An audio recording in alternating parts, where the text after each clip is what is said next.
here is a question from Patrick.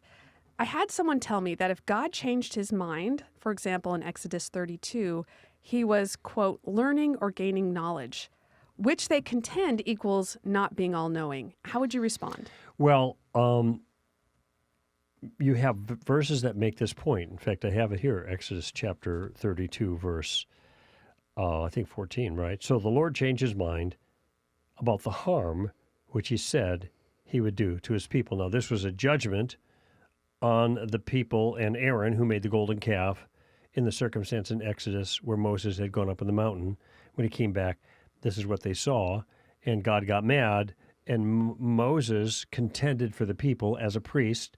He stood in between them and prayed that God wouldn't destroy them. No, he actually did destroy some, but he didn't destroy the whole people, and he was going to, he changed his mind, as the text says. Now, of course, I just read last night Psalm 139, which is an amazing psalm of God's omniscience. God knows everything, okay? Fore and aft, top to bottom.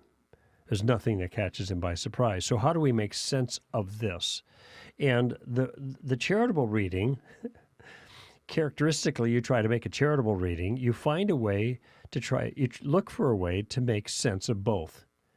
And I think God, it's pretty clear, not only from Scripture, but just in reflection, that if God is God, one of his perfections is knowledge. There is nothing that he doesn't know.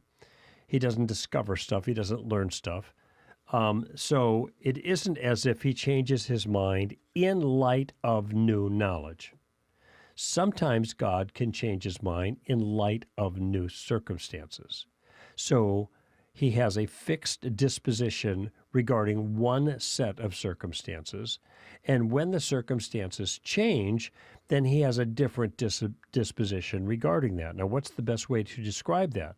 The best way, humanly speaking, anthropomorphically, so to speak, is to say God changed his mind.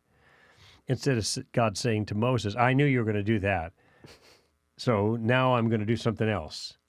Okay?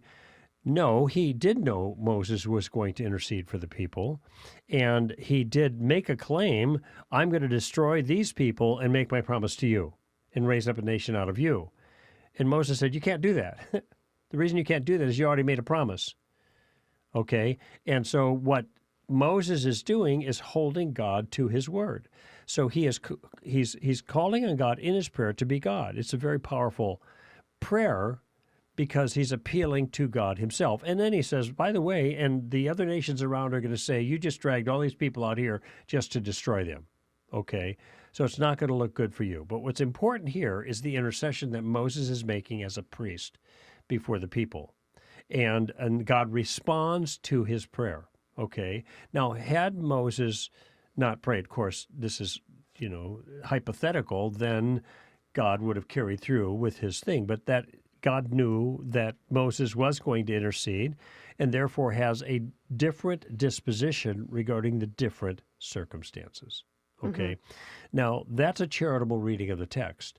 Some people are going to insist God changed his mind. Greg, open theist guy. Boyd? Yeah, Greg Boyd is going to, really camp on verses like this, say God changed his mind. And so God doesn't really know the future. Well, what he's doing is he's taking one reading of the text that makes sense of the text, this text, but then it savages other texts and the character of God, removes a divine perfection. And I think a better way of doing it is to maintain the divine perfection and then try to understand the language in a text like this in light of the unchanging divine perfection. Yeah, you have to look at everything that's involved, not just one single Bible verse. Mm-hmm. Never read a Bible verse. Yeah. And sometimes the context, which is what you're pointing out here, is the larger context of Scripture. I was talking to my brother yesterday about some particular point, theological point, and how he was talking to some friends of his who had one view, and he thought that was a mistaken view, which it was, and I gave the reasons why. But what I said to him, even this morning as I was driving in, He was hauling his boat out to go fishing. So nice to be retired. My younger brother in Florida, good for him. But I said, what you want to do when you're solving Bible problems is you're trying to read the text charitably, and try to find a way of reconciling, especially if you're a Bible-believing Christian. You can't just say, well, here's my proof verse against my view, and you have yours against yours, but I got my view. I said, well, all that person has done at this point is just affirmed a contradiction. The goal is to take all of the verses relevant to an issue and then try to come up with a solution that incorporates the most of them and integrates them in a coherent fashion. And we were talking about replacement theology and about how the church has replaced Israel. And I said, wait a minute, the Old Testament is thick with passages that says God is going to do these things through national Israel and give them the land and return them to the land. I was looking at Jeremiah 31, Ezekiel 37 and 36, and all these passages. And I said, well, we have a New Testament understanding of that because here it says, this thing. And they cite these verses. I said, well, look, all they've done then is savaged all the promises of the Old Testament.